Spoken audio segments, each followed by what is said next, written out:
Niger State in north-central Nigeria is not immune to flooding disasters, with communities taking over owing to their proximity to large water bodies.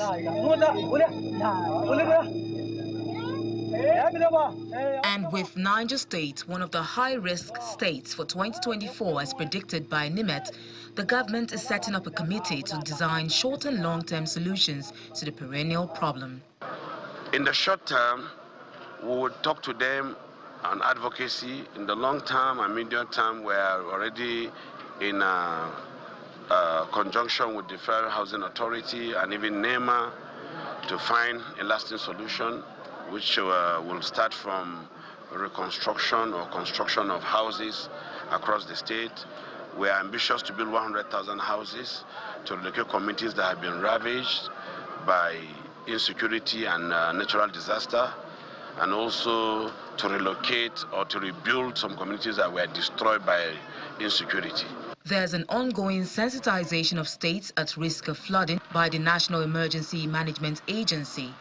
The team is in Niger State to work out modalities on how to reduce the impact on communities. Identify high grounds for possible internally displaced persons to shelter evacuated communities. Desilting of river channels and canals. Removing all refuse and weeds from water channels, drainages, and all avenues for river runoffs, so as to allow free flow of floodwaters. Meanwhile, 3 local government areas of Mokwa, Lapai, and Kacha in Niger State are already beginning to experience early onset of flash flooding and heavy windstorms. Director General of Niger State Emergency Management Agency, Abdullahi Babara, says the early signals shows there's a lot more work needed to be done as the agency intensifies its campaign to communities along the flood-prone areas. Every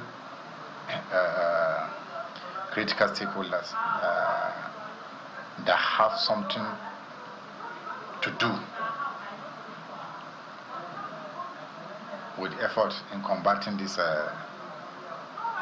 calamity, we must come together to work. Severe weather conditions such as flooding and windstorms lead to death and displacement in affected communities where residents are already experiencing economic hardship. The state government is distributing maize, sorghum, millet and other items to reduce the burden on families.